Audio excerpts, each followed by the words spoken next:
Hello, everyone, and welcome to the Wall Street Blockchain Alliance's Crypto Roundup for Friday, March 27th, 2026. Ron Quaranta here with my amazing friend and co-host David Brill. Our colleague Joshua Ashley claiming David might be on the Gulf Stream, and I'm not quite sure yet, but if she joins us, that will be great as well. Thank you all for joining us on LinkedIn Live and X and on YouTube. If you have questions for David or I, please put them in the chat. We'll try to address them. There's a lot to cover today. And our usual disclaimers, obviously nothing we're talking about is any sort of investment or legal advice. And what David and I chat about really are our own personal opinions, not necessarily the opinions of our firms. David, 300 text messages through the week later, you and I look at BTC below 66 now, if my desktop is right. There's a lot going on in this space, David, and I'm trying to figure out, is there a floor coming up or is there a bottom waiting for us? Feels like, unless we see a resolution of what's going on in the Middle East, feels like we're headed lower. Yeah. And in some ways, crypto's led the markets down in the past, sometimes because it was the only thing trading on the weekends or, Right. It's been one of the risk assets that sort of turned first. But it's going to be interesting this time around, considering what may happen and what the effects are. So I think ultimately when you're in these uncertain markets, holding risk assets becomes a little more challenging. Yeah. David, to that point, it's funny, I've been banging the drum on skew related to Bitcoin, and I think we're seeing this bear out. When markets go up, depending, Bitcoin generally moves up with it, but not as fast. When markets go down, Bitcoin goes down faster, and that negative skew, I think, is tied to overnight markets, 24-hour trading, etc. I guess the question ends up becoming, we still continue to see the institutional builds and work happening in the background. I'm going to ask a question, David, that I'm trying to wrap my own head around, which is the downward pressure on the retail side? I don't think it is, but I'm not sure what I see in the flows. I think the retail that every time we go down a level is buying the dip. And then unfortunately, it's going lower. Then we go down again. Yeah. And then we go down again. With the exception of MicroStrategy or Strategy and Tom Lee's with BitMiner, that's what it feels like. And, Yeah. when we were talking about this in the green room, but, I'm always been a big fan of ETH and a big supporter. But I do worry if BitMiner were to need to sell for some reason, considering what they've amassed, what that could do to the price of ETH. And I'm not saying by any reason we have any knowledge of why they would need to sell. I'm just saying in general. Yeah, understood. If they needed to sell, that could be, a real downward pressure on ETH. That'll be an ugly catalyst. But you're forcing me to rip up the script already, David. We're only a couple of minutes in because you brought up ETH and you brought up BitMiner. And, when I looked at the market action over the past several weeks and everyone was kind of bashing on Strategy, for example, and again, we have no business relationship with Strategy particularly, and the fear that they'd have to sell. Strategy's been buying, but the other DATCOs, we used to call them, I think we still do, seem to have been relatively quiet. David, are DATCOs done in a market like this? I just don't think they have any more capital to deploy. And also, candidly, like looking at the chart, like we're still in we're in a downward phase. We're in a very orderly bear market, which, doesn't feel. It's not panicky. It's not panicky. It's just like it's a step down sort of. We're in a stage 4 downtrend, and it's hard to buy in this environment. I mean, I think for those who are dollar cost averaging, I would say, yeah, continue to do that. Right. But for those who are buying, big chunks, it's hard to keep buying big chunks when you kind of look at what the markets look like. David, good point. Emma Channing, it's good to see you. The DeFi report today argued that perps are increasingly becoming a retail product, and that's why it moves faster. Absolutely, don't doubt it. I haven't read the DeFi report yet today. Emma, good to see you again. It's been too long, old friend. David, the other thing I want to add to this is I without weighing in on particular judgments of what's happening geopolitically or macroeconomically, there is a lot of chaos going on. And I just use that word to cover a broad spectrum of stuff. You've got conflict overseas. You've got macroeconomic headwinds, including jobs data. We've got inflation data moving up. I guess let's start breaking that down a bit. You and I, for a long time, have put forward the idea that it's not the data, it's the revisions. Yep. Even the revisions are starting to look a little bumpy. Where's the downtrend for that? Is the catalyst strictly geopolitical? It's a good question, Ron, because we've had a lot of white collar companies that have laid people off, Yeah. and some have blamed AI, or most have blamed AI, and it's never quite clear how much of it is all AI. Maybe the engineering roles, maybe the programming roles are. Some of the other ones, we're not close enough to the companies to really know. Yeah. But I think the real issue is more, in my mind, sort of on the supply chain, and how it may affect companies, and how they're thinking about making capital expenditures and things like that. So I think those are the things I'm thinking about in terms of but the one thing that's worth mentioning is that we're really not as much affected here. We have our own domestic oil supply.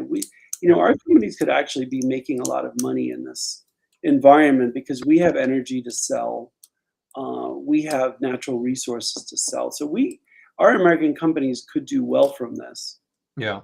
Those are the ones not dependent on oil prices, but are more in an exporting role.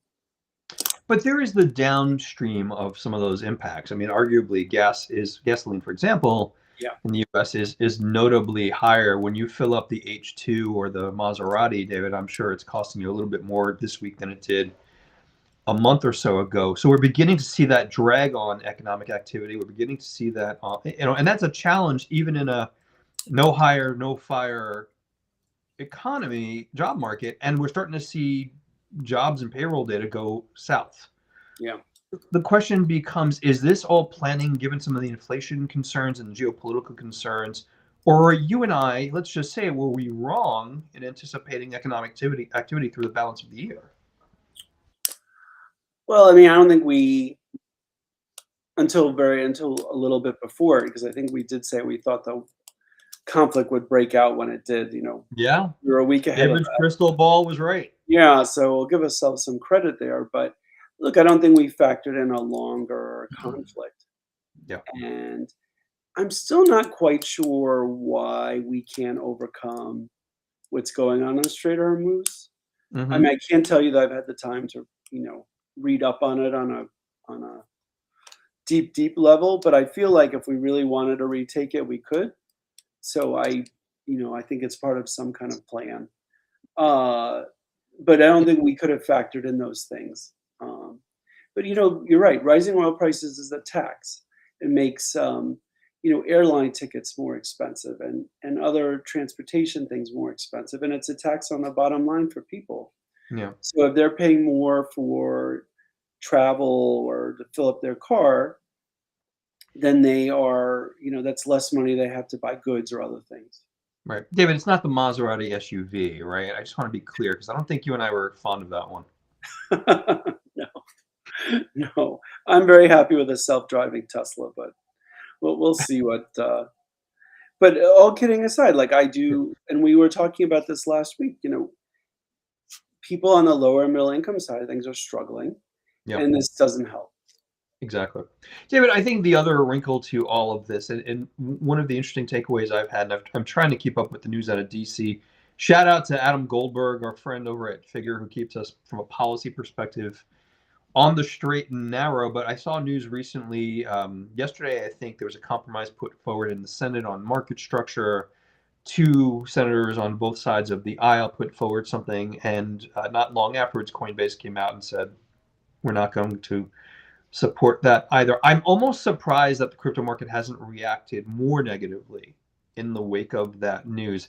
And that might be me being hopelessly optimistic, David, but what was your take on what the heck we're doing with market structure? And at this point, do we even need market structure legislation? I don't think that the crypto markets have generally been pricing in market structure. I think that maybe they were when we were, in an upward trend. I don't think right now in this downward trend that is adding any extra pressure to the markets. I think they're unfortunately going down on their own, and it's not. They've got enough pressure. Yeah. Um, that being said, it really depends on how you land fundamentally on stable coins. And do you think, individuals should have the right to earn rewards or interest from stable coins? Probably not interest, but rewards from stable coins. Careful the word Or you do use. they need, what'd you say? Careful the word you use. Yes. Using interest. But also, like, should people have to do extra things just to earn these rewards? Right. And look, at the core, different incumbents are protecting their businesses. Yep. Like you mentioned, the green room, Coinbase makes a fair amount of revenue from offering yield on stable coins. Yep. Banks make an awful lot of money, in a savings account by not offering large, interest rates on that savings. Yep. So you have different incumbents that are, very important things, Yep. to their bottom lines, and they're fighting for it. And it's a little disappointing because I think there really is a way where everybody could be happy. Yeah. But, I don't think there's been a legislative answer to that yet. I agree. And David, I want to dig into something that's really been irking me a little bit because you and I have talked about this and so many other. Emma's given us the long form chats. It'll be hard for us to keep up, but Emma, thank you. Clarity doesn't have the votes at this time, and I think most of crypto knows that. That being said, she's quoting Atkins. After all, Congress can future-proof regulation in this space through comprehensive market structure legislation. I'm not going to read the entire thing, David. There's a lot there. Emma, thank you so much. We'll dig into those most recent statements. David, I want to go back to something we've often spoken about, and I continue to press home this point. I still do not believe it's a zero-sum game, banks versus crypto companies, and I'm struggling to see why that sort of middle ground doesn't make sense for either. Because you talked about incumbents, you talked about kind of their business models. I'm just throwing out some firm names, but we don't work with Circle. Circle has $80 billion under deposit, earning 4% for them. What firm in its right mind would give up that franchise? So I'm trying to see why no one can see the middle ground that might make sense, or even what that might be. Well, I just think that there's a couple of things at play. I think the industry and the different lobbies on other issues are in alignment. Yeah. We want market structure for tokens and listing tokens, and we want a token taxonomy. So I don't think there's genuine dispute at this point on that. I think there's some dispute on DeFi on the edges, but I don't think that's a bank issue as much as that's more of a AML KYC issue. Yep. There may be a bank issue at the fringe. But so I think on a lot of these topics, we are very close. It's just that this stablecoin issue has sort of just risen to the top. And it's really, for regular people, it's kind of clouded the other things that are going on in the background. Yeah. And we still have that ethics issue floating out there that I do think will get resolved, but is still out there. I think the ethics issue has been deprioritized, though, in a lot of the discourse. I mean, and again, not weighing positively or negatively on whether there's an issue there. I want to avoid the politics of it, David. But in the conversations, again, shout out to Adam Goldberg. He's raised this and a couple of other colleagues in DC that it is yield that's the biggest impediment right now. So I think the other thing to keep in mind, David, is the clock is ticking in a quite literal sense. There's legislative sessions that are coming up. There's the recess that'll be, and it's an election year. And I think it was Adam. It could have been you. I'm trying to remember who sort of predicted that if this isn't done by May, there's a better than even chance it doesn't get done. Do you agree with that kind of perspective? Yeah, I think that's something Adam raised, and I concurred with. Yeah. Look, I think all the parties will have to stare in the mirror at some point and just say, is this something we can move forward with or not? Yeah. And I want to bring on, Emma made a point that I had talked about last week.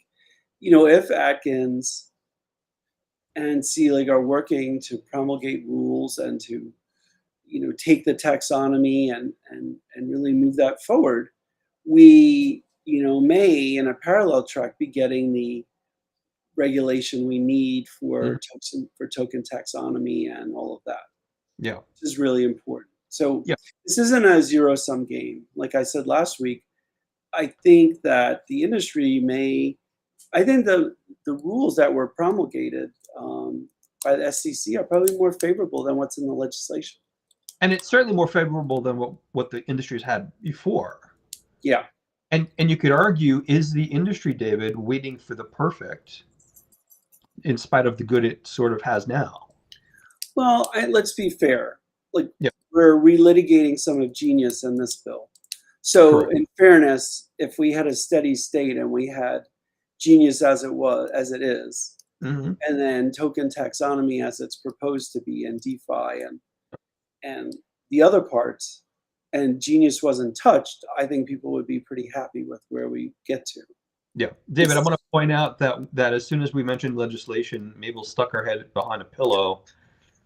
Apparently, didn't want to hear it. But David, it is a good point. And one of the things you and I are working on is we're preparing our WSBA trip yeah, to Washington D.C. So it really is important to sort of represent voice of industry. And David, if I could, I want to pivot a little bit because I think in the noise of clarity, in the noise of Bitcoin now below 66 and the other stuff that we're seeing that's sort of negative, we're missing some of the other pictures too, meaning tokenization. And again, shout out to David Wysocki and Chris Broderson and all our friends on the tokenization working group. There are so many firms, what we used to call TradFi firms, David, that are tokenizing different funds, that are tokenizing equities. We've seen big news out of NYSE and NASDAQ. The builders keep building commentary still applies, correct, David? oh yeah.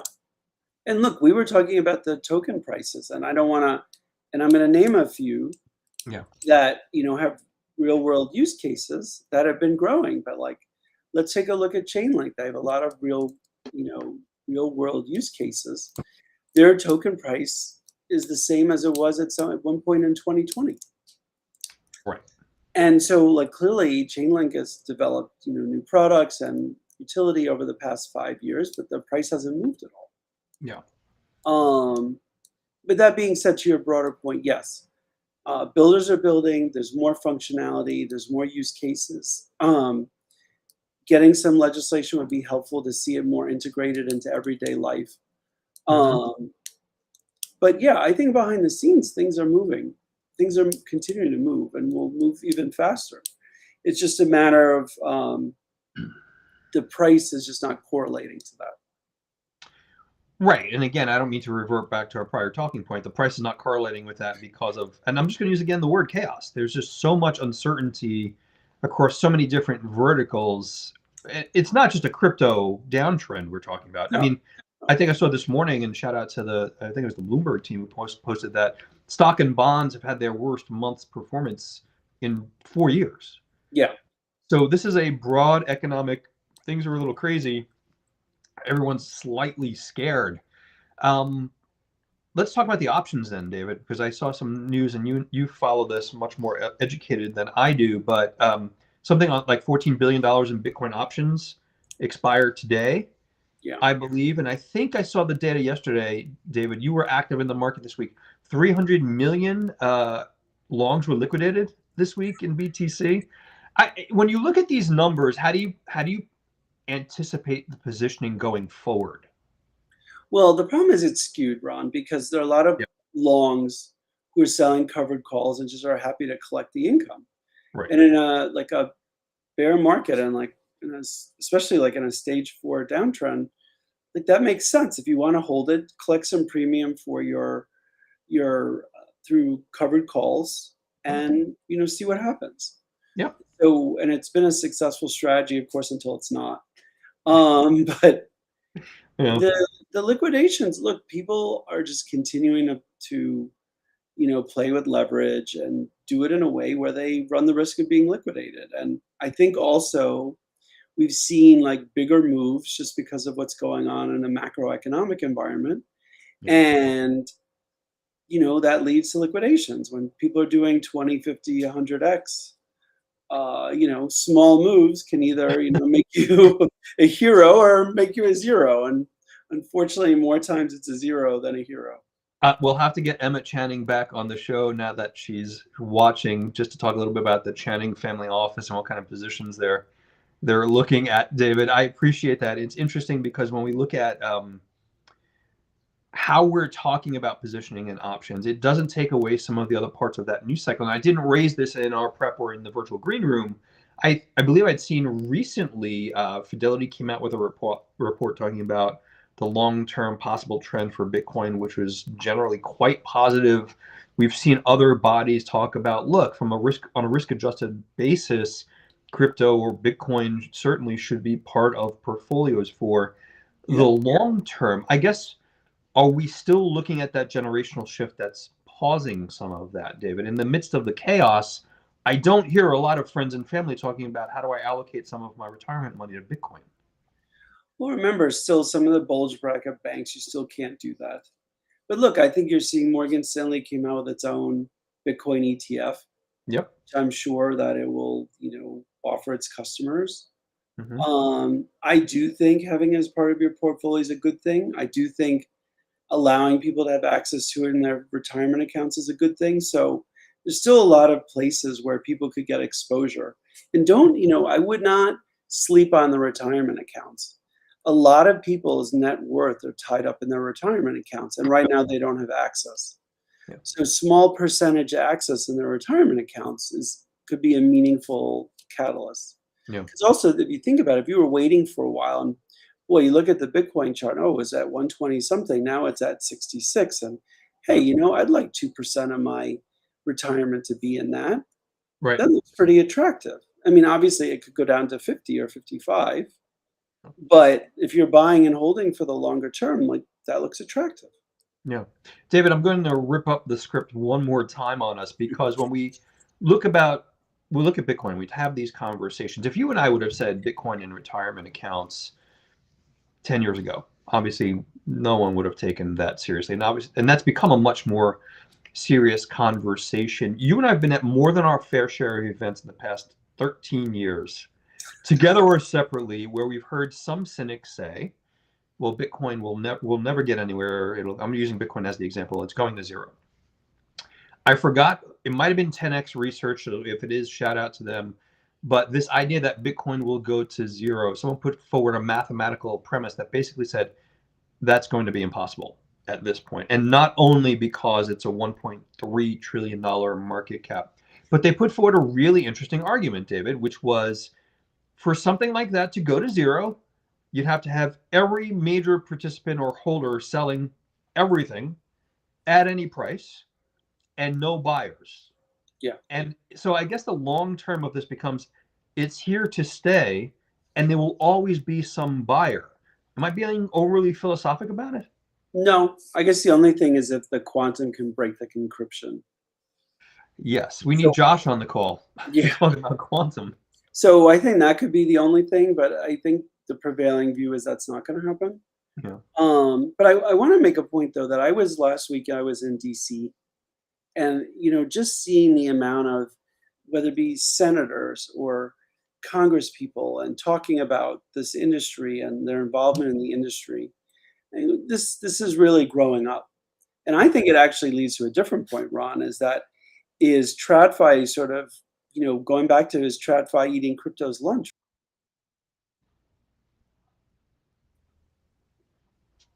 I think you cut out for a split second, buddy. Oh, that seemed to be an auspicious time for me to get. But that being said, is that something happening here? Yeah. Are crypto native companies, going to be losers in this, as there's sort of convergence between TradFi and crypto? Yeah, I think before you cut out, you were mentioning, is TradFi, is crypto eating TradFi's lunch, or is it the other way around? No, I was saying is TradFi eating crypto's lunch, but that's something you've said for a while. So, look, I think if you're a fan of the industry, things are moving well. Agreed. I think that, look, the yields on stable coins is an important issue. If you put that on the other side of the ledger for a moment, you're seeing legislation that I think, generally speaking, can move the industry forward in a productive way. And it just, will we get there this time around? But like I said last week, and like Emma mentioned in her comment, we do have this token taxonomy that's been put forward, and rules are going to be put Yeah. around Yeah. that. And so I don't think this is. I really want to reiterate this is not a zero-sum game. Yeah, agreed. Emma Channing she's had her caffeine today. Emma, it's good to have you back. The best argument on quantum versus Bitcoin versus banking is, does your account have a 4-digit PIN or a 64? Fair point. As you know, David, we're also going to be doing a quantum webinar probably later next month. We're working to get it on the docket to address some of these issues. David, I want to address a couple of things. When we talked about is TradFi eating crypto, it's funny, Phil Berg, shout out to Phil Berg, who co-chairs our legal working group. He was in DC as well. He had noted to me by text message, there are a lot more suits and ties here than he's used to in the past few years. So, TradFi has come to roost within the crypto ecosystem. One thing we don't talk enough about, David, and I want to raise this here, it comes up in our tokenization working group. You and I have chatted about it previously. I saw the news recently that home mortgages, I believe it's Fannie Mae, will be working with Coinbase to allow BTC to be used as collateral. Collateral needs to come up more, I think, in these conversations. And I'll argue that when we're talking about real world assets like real estate, it's an even more complicated conversation. David, what's your initial take on BTC being used as collaterals for mortgages that are supported by Fannie Mae? I don't have a problem with it. I mean, I think the issue is I'm a believer in like a lending market and a robust one. Yeah. And the issue is what's the LTV? Yeah. And what is the interest rate? Is it competitive? Right. Look, if you do LTV at 40% at a fair interest rate, that's pretty interesting. 50%. But I would say because how volatile it is, I don't know how much more than that you can really lend against. Yeah. And I don't remember the percentage that was put forward. If anyone's watching and they know and can share details, please do. But when you talk about long-term value LTV, David, you have to worry about the value of collateral as well. If that bottoms out, it does really impact some of the participants holding those mortgages. I think some of the concern I had read about is, does it become the government and Fannie Mae as a pseudo-government body backstopping riskier mortgages? We don't want a replay of, the mortgage crisis. Well, I mean, at least with the crypto, you have a market that's deep and liquid. Fair. And you know what the mark to market is versus these some of those homes where people were lying about their income, or these appraisals were a lot of hopium appraisals. So I think you'd have an asset that's easy to mark to market. Yeah. And I think it's just creating risk models that are appropriate. So yeah, let's not do no doc or low doc Bitcoin collateral mortgages going forward. Yeah, I mean, clearly they're going to have to be custodied and in a way where people can't access them if they're borrowing against them. And I think it can be done. So I don't see it as the same risk. I see it as a risk only if the LTVs are too high. Right. Again, and the reason I bring this up as well is we're beginning to see the litany of, and I don't want to go into the politics of it, David. You and I do it often, see it, but we're hearing more and more of this is not safe for consumers. Consumer protections need to be put forward. How do we respond to that pushback, particularly in DC? Look, some politicians are very paternalistic, and Fair. they think that they know best. And so I think from that part of the political ecosystem, you just have to take everything with that lens. Yeah. I mean, look, I think people just have to take ownership of their responsibility. If you don't understand something, should you be investing in it? Should you be buying something you don't understand?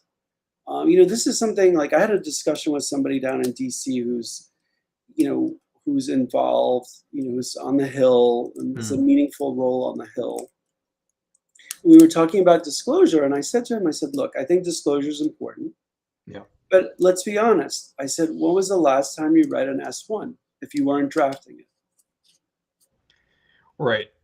And so what I was saying to him was, I said that we need to find a way so there's some disclosure around how many tokens are outstanding, and when could other tokens be, if there are locks on tokens, when could they be unlocked? Yeah. if there are parties that have locked tokens, when they could unlock them. So people could really know what the denominator is when they're buying Right. something. So I Yeah. think that would be really important. And like people should be named as who they are as part of the project, so people could Google them and make their own Yeah. determination. So I think there's some simple disclosure that's reasonable, Yeah. Not burdensome. not burdensome. You should be able to know what the truly diluted market value is of a token. Yeah. And it shouldn't be like one website has one and another has a different number. Yeah. So I think those kind of things are really helpful. Hmm. Um, but what kind of disclosures do you want? I mean, I think also that has something to play with it. Yeah, David, I'm with you. You used the Yes One example. You and I have chatted about that before. I often will bring up the OCC, not Office of Control of the Currency, the Options Clearing Corp required disclosures when you open an options contract. You and I have been joking about options and liquidations. I do not know anyone who trades options that's read the Options Clearing Corp disclosures. So, there's got to be a level of self protection here. Yeah. Do your homework, caveat emptor. So I agree with you wholeheartedly, David. David, let's go geopolitical because we're running out a bit of time. But um, looking at the conflict in Iran, there is a certain geoeconomic impact to that. We've talked about gas prices. We've talked about, and I think there are others that people are ignoring. I think liquid natural gas, certainly. I think it was Fortune that had a really wonderful profile on the challenges for fertilizer, because fertilizer comes through some of those channels and in some ships through the Strait of Hormuz, and that really impacts global economic activity, believe it or not, and other potash and some other stuff that I'm not smart enough to understand. David, let's put the Brill prediction hat on, though. If this resolves in some way before the start of summer, how do you think markets respond? Well, there's definitely going to be interruptions that haven't been priced in, Right. and I think it's hard to quantify that. But look, I think if you want to look at the bigger picture, Yeah. do you want a player in the ecosystem? Do you want Iran to be able to hold this over people's heads at any time? Right. And literally, if they did have a nuclear device, do you want a nuclear capable country who has been a documented bad actor, funding terrorism in different countries, currently bombing their neighbors who aren't involved in the wars, and not just hitting, bases, but just hitting, economic facilities, Airports. airports, Yeah. hotels, going after natural gas facilities. Do you want somebody empowered who could, if they had nuclear bombs, like hold, potentially partially hold the world hostage to their demands? So I think if people could take a step back and just sort of think about that, and think about that, we're at a place where who knows, if this were to go another 4 to 6 weeks, Yep. this regime could be flattened completely. And I mean, I don't, let's say that like as far as a loss of life goes, because you don't want to see that. But I think that maybe this is some pain that we all take for some, a big future gain. Yeah. And so that's the way I'm looking at it. I Trying agree. to get down the middle, but like more from an economic side of things. Yeah, and I tend to try. Many of you watching know this, and David, you and I talk about this a lot. We have personal opinions from a political perspective. I try to avoid those because these are traumatic and difficult times across the board, whatever your potential political belief. One thing I didn't study enough, and we brought up Iran in the context of this conversation, David, and I don't know enough about the data behind it, but I had seen some blurbs of reporting, and I'm not sure if you saw them, how BTC was being used to get capital out of Iran, or Yeah. broadly just call it out of conflict zones. David, I guess how true is that, and how much of that in your mind is a feature, not a bug, in the context of being able to manage and own capital? Well, look, I think it's a feature because this is a bad example of maybe bad actors who are moving it. But then if you're in Ukraine and you're in another country where there's upheaval, and you're not a bad actor, you're a citizen, and this is a way to move. If let's say a bank gets blown up and maybe you had cash in that bank, Mm. this is something where you could move your value freely. Yeah. So I think that's a feature. I mean, obviously, they're bad actors, and they're gonna try and take Yeah. advantage of it. Yeah. But I think it's a feature. Yeah. And What do you think? yeah, I often, my personal opinion is everyone should be able to control their economic life to the extent they are able to control their economic life. And I think crypto and Bitcoin are one examples of ways to do that. This argument that it's meant for illicit activity only is, you can't apply it to any kind of ecosystem, David. People to this day still say the internet is bad because it enables X, Y, and Z. We get that point. Bad actors will use any avenue they can. It's about protecting yourselves against that.